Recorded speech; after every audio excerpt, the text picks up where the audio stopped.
Cari maklumat dan berita politik yang bebas, kupasan yang tepat, panas. Dapatkannya secara eksklusif hanya di Jom Channel. Komitmen kami, pentasan berita Isnin hingga Jumaat. Berbicara dan isu semasa, kami garapkan secara langsung. Panel-panel berkaliber dan profesional. Interaktif, pandangan anda kami raikan. Jangan lupa bersama kami di setiap hujung minggu dalam edisi khas mingguan. Jom Channel, moving forward, sharing a new experience.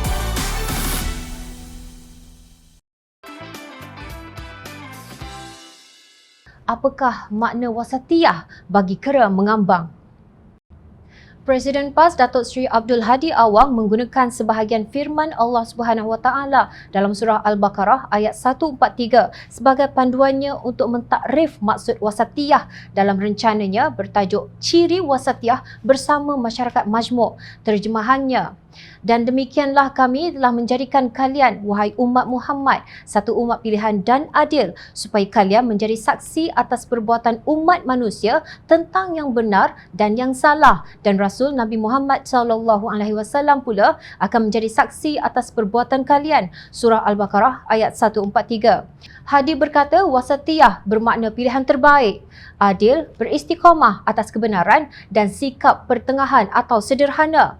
Begitu juga tidak bersikap tasahul iaitu bermudah-mudah dan longgar, dan tidak bersikap tasyaddud iaitu melampau daripada ajaran Islam yang sempurna, mengikut sempadan dan pendekatannya yang membawa rahmat kepada seluruh manusia.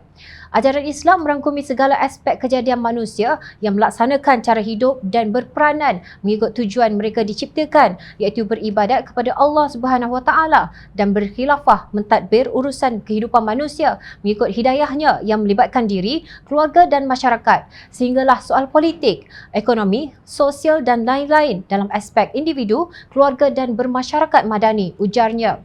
Menurut hadis Islam menentang sikap melampau dalam politik sama ada secara diktator yang bersifat individu atau kelompok, termasuklah kumpulan para agamawan yang dinamakan teokrasi.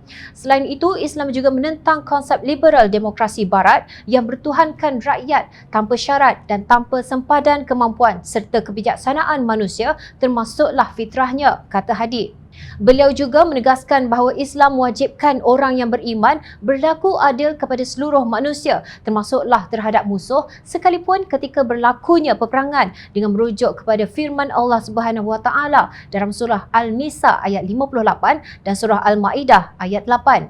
Surah Al-Nisa ayat 58 menyeru agar menyerahkan segala jenis amanah kepada ahlinya yang berhak menerimanya dan melaksanakan hukuman dengan adil. Sementara surah Al-Maidah ayat 8 mengulangi suruhan Allah Subhanahu Wa Taala kepada orang-orang yang beriman supaya sentiasa menjadi orang-orang yang menegakkan keadilan kerana Allah lagi menerangkan kebenaran.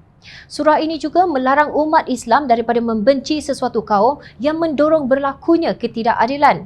Terima kasih Hadi Awang kerana membangkitkan semula konsep wasatiyah yang telah dilupakan termasuk oleh ahli partinya sendiri. Cuma Jom Channel teringat kepada kegagalan Perikatan Nasional iaitu gerombolan yang didukung oleh PAS sendiri untuk patuh kepada firman Allah yang dipetik oleh Hadi itu. Kera mengambang di Sabah telah menyebabkan pilihan raya negeri dijalankan pada 12 Oktober 2020.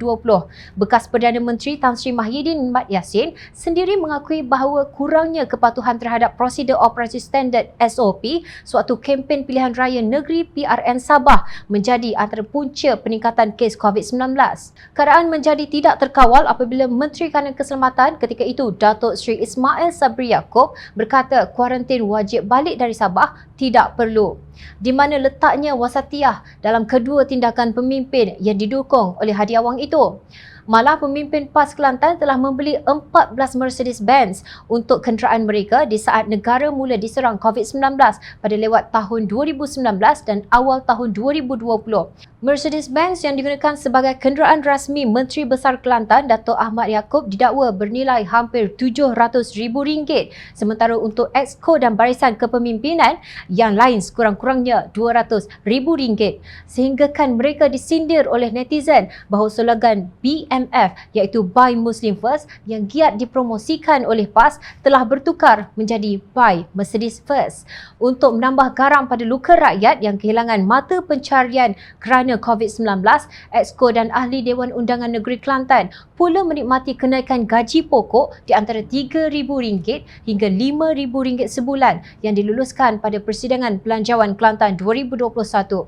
Kata Timbalan Menteri Besar Datuk Muhammad Amar Ning Abdullah, kenaikan itu wajar memandangkan wujud perbezaan gaji yang agak ketara dengan rakan sejawat di negeri yang lain. Sedangkan umum mengetahui alasan Muhammad Amar itu sangat tidak munasabah memandangkan Kelantan adalah negeri yang miskin jika mahu dibandingkan dengan Pulau Pinang dan Selangor. Pendapatan isi rumah kasar bulanan Kelantan pada tahun 2019 ialah RM4,874, sementara bagi Selangor RM10,827 dan Pulau Pinang RM7,774 berdasarkan data yang dikeluarkan oleh Unit Perancang Ekonomi Jabatan Perdana Menteri. Di manakah wasatiyah yang disebut oleh Hadi itu apabila ia dikaitkan dengan tindakan partinya sendiri? Malah beliau sendiri memegang jawatan Duta Khas Perdana Menteri ke Timur Tengah bertaraf menteri tetapi tidak pernah pergi ke Timur Tengah untuk membawa pulang pelaburan dari negara berkenaan setelah dilantik.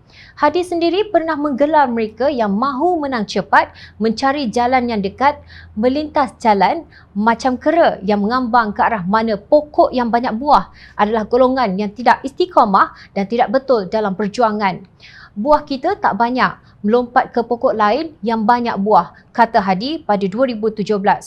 Maknanya jelas, Hadi tidak menerima scheme of things, pokok buah yang banyak dan katak politik iaitu kera yang melompat. Namun pemimpin PAS ini U-turn setelah parti itu hanya memperoleh 18 kerusi pada pilihan raya umum ke-14. Lalu tindakan kera mengambang itulah yang didukung oleh PAS apabila turut bersekongkol dengan Bersatu yang dipenuhi oleh katak politik dari UMNO untuk merampas kuasa dari Pakatan Harapan pada hujung Februari 2020. Kini beliau berhujah tentang wasatiyah yang tidak diamalkan oleh partinya sendiri dan kera yang mengambang di pohon-pohon kerajaan Perikatan Nasional dan Barisan Nasional. Jawablah dengan jujur.